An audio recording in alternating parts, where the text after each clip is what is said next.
general election, Nigeria's political landscape is shifting, and not in subtle ways. A wave of mass defections is sweeping across the country, with Delta State being one of the most talked about flashpoints. The defections from the PDP to the ruling APC are raising serious questions and fears about where our democracy is headed. What a day it's been for your party. Have you been officially informed about Governor Ovoribori and Senator Fanyoko as the camping into your party? I think I've spoken at least twice with Governor Sheriff today. And of course, some of our prominent leaders are both within the APC and PDP in Delta today. Our party is a party of serious organization. I left my office for this place. And after this interview, I'll go back to my office. We take political organization, mobilization, and sensitization to be very serious. And of course, our party has already issued a statement to welcome not only Governor Sheriff, but the entire former PDP structure, including the former vice presidential candidate of the PDP, the deputy governor, the 25 local government chairmen, the House of Assembly members, and of course former and present members of National Assembly, including Senator James Manager, to the APC. And just as he has said on Monday at the pavilion in Delta, you see that as far as we are concerned, Delta is already locked down for the APC. Are you worried about the feelers that your party and this government is turning Nigeria into a one-party state? How can we turn Nigeria into a one-party state? The country is not our making. The policies of the country is not our making. I think the problem with Nigeria is that we don't seem to have people who are very serious in opposition and who takes their job serious. You will not want a ruling party to do its work for you. And I want to challenge your journalists. Tomorrow is a working day. Go around the headquarters of all other political parties and see whether you see any activity going on.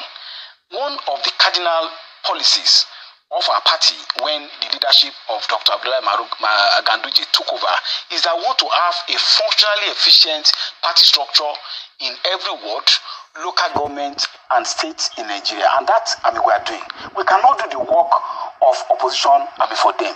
When we were in opposition, Ajibola Basiru, for instance, in the Southwest, was the only surviving governor after the 2003 election.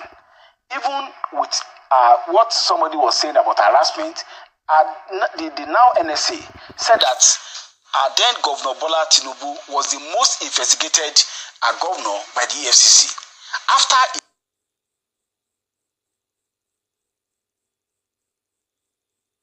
he left government, he was here in Abuja, arraigned before the Code of Conduct tribunal, and he went through a whole trial in that place. He did not abandon the ship.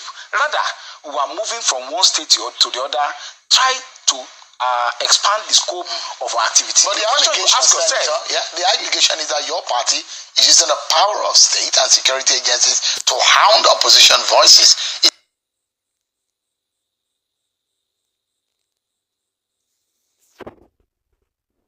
Is that a democracy that you are glad to operate? You see, Abika Cabra said that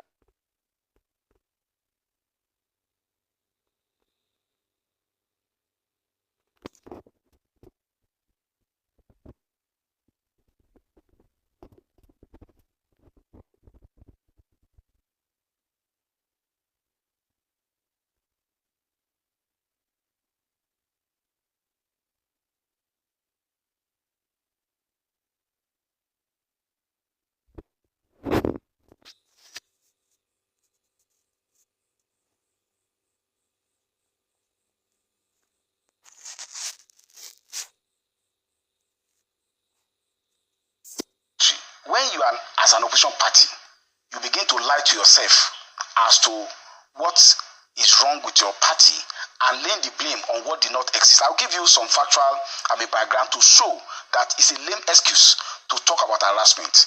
Before today, at least 15 members of the House of Rep from Labour, SDP, PDP, NNPP are decamped to the APC.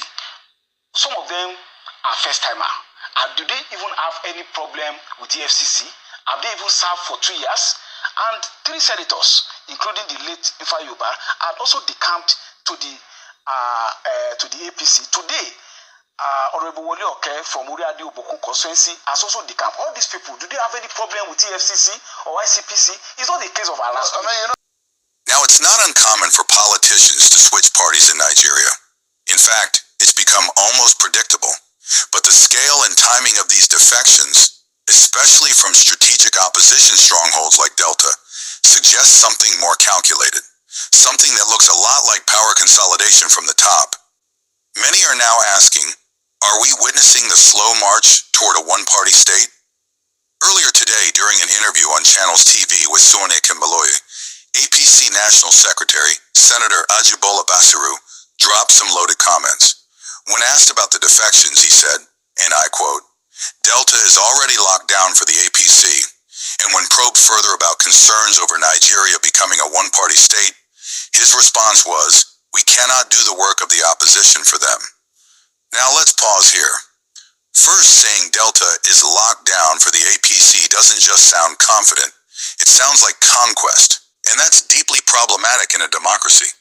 When a ruling party starts to speak like it owns entire states, it raises red flags about the fairness of our electoral process.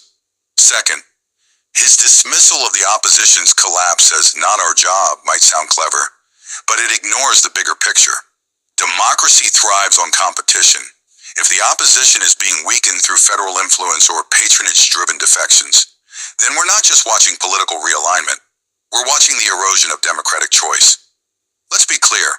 What's happening isn't illegal, but it's deeply unhealthy.